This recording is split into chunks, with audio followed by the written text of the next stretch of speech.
Alright, let's talk about something topical again. How about the turtles? Yeah, that works. It's been a while since, I've seen them. In general, actually. Okay, so before I start talking for way too long about this movie, I want to say two things. One, spoilers, obviously.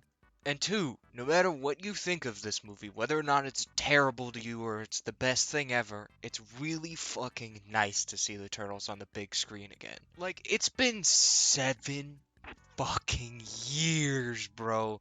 Excluding the Batman and TMNT crossover, that was like an animated movie straight to DVD. Doesn't really count. Anyways, let's just talk about my complicated feelings on this movie. I wouldn't say it's bad by any means, by the way, but it's just got some weird shit and some bad choices, which comes with the territory of having Seth Rogen help make it. Firstly, the characters.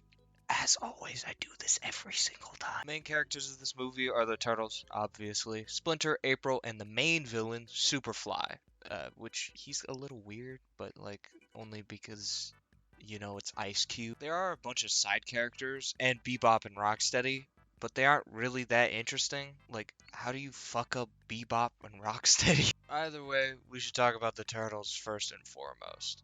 Leo is actually really good in this movie. At least a lot better than he usually is. Although he, like the rest of the turtles, used too much modern slang and huge ass quotation. And by this, I mean they use some cringe ass dialogue. Like seriously, it's kind of atrocious sometimes. It's not too atrocious, but it's pretty bad. It's not like the most horrendous thing ever. It's more laughable than anything, which is nice. But I like Leo in this movie. They actually made him a good character. Usually his whole personality is the leader, but I like that they made him way more down to earth and like the straight man of the group. Makes him a little bit more real, than just being the ultra serious leader guy that nobody can really relate with. I mean, seriously, I don't remember the last time I heard anyone say Leo was their favorite turtle. Raph is really fun in this movie. Like, seriously, he's just a fun character. Like, he's just there to make you laugh, and that actually kind of just fits Raph as it does with Mikey, but this is kind of different than that. Raph, instead of trying to make jokes, just does some funny shit, and that's really it. I mean, he's pretty simple in this movie. I mean, most of the turtles seem to be there just for fun. I mean, the person who gets the most story arc in this movie out of all four of them is Leo, pretty much. I also love the on-running joke of Raph having unchecked anger issues that's very clear to everybody else, but he just brushes it off every single time, and it's, it's really funny. Now, I'm sorry for all those people that really like Donnie. I also like Donnie, but I don't have much to say about him because if you know who he is, he's pretty much the same as he is in any other movie. If anything, like he's just a little bit more akin to the 2012 version with being a little fucking bitch. It's cool that they took parts of their personalities from different eras of TMNT, Like, it's just really cool that they did that and kind of meshed it into this whole thing with quote unquote modernizing the Turtles. Again, they didn't do very well with that. Mikey has always been my favorite. Like, seriously, ever since I was a little kid, Mikey has always, always, always been my favorite turtle, and that will never change. He still is kind of my favorite in this movie. I found Leo to be more relatable, but he still is the comic relief character that he always is. His character is always super chill and just funny most of the time, and I love how he doesn't really take shit seriously, even though, they're in the middle of like an alien invasion story, but he's just fucking chilling thinking about pizza. Like, bro, he's just the most relatable turtle, you know what I'm saying? And if anything, he's done fairly well in this movie. He's pretty much akin to, like, how he is, other than the fact that they modernized him, again, in huge ass quotations, with the slang that he uses.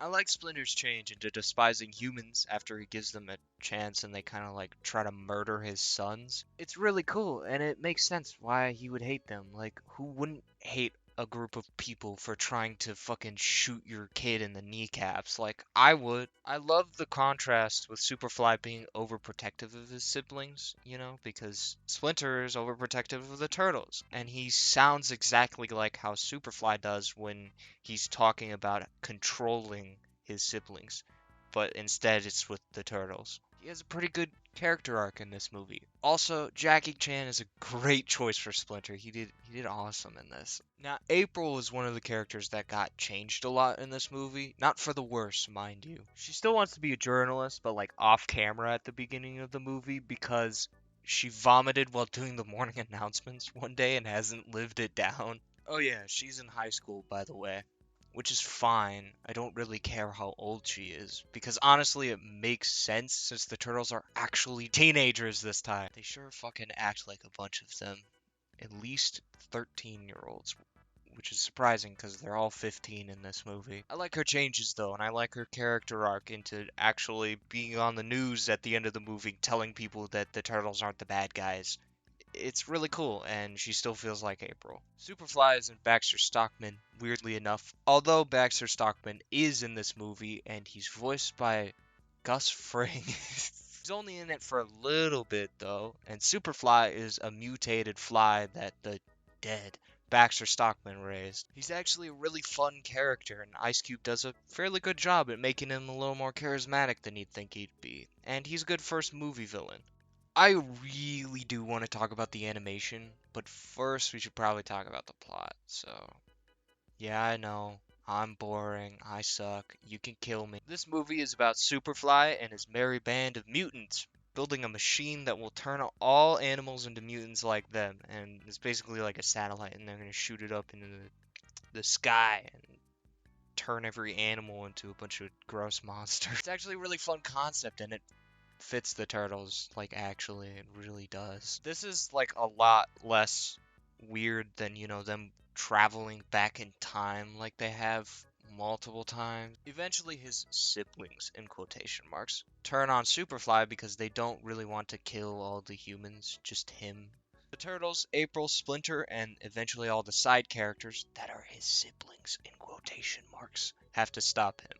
Oh yeah, and he turns into a giant amalgamation of a bunch of animals later. It's really gross and weird. You have to see it for yourself. Seriously, the only problem I have with this movie is the use of young people language in huge, huge, huge fucking quotation marks. Like Seth, buddy. It doesn't make them sound like teenagers. It makes them sound like a 40-year-old writing a teenager. Okay, now let's talk about the thing that everybody should like about this movie. If there is one thing, the animation has to be the thing that you like. I really love how this movie looks. And ever since Into the Spider-Verse came out, it changed everything within the animation industry, and we got movies that look like this. It's so unique, it's so distinct, it looks so visually appealing and fun. I love how all the characters are designed, and the turtles don't look fucking terrifying without their masks on. A lot of the frames of this movie are screenshot worthy, and it's oh so smooth, like seriously. In general, it's just beautifully animated, and you have to give it credit for that. For the most part, this movie is just a lot of fun, especially when you see it with a friend, which I did. It's really stupid and it gets you a laugh, and that's really all it seems like it's trying to do. Is it the best movie I've ever seen? No, but it is a fucking ride. Like, it's so much fun.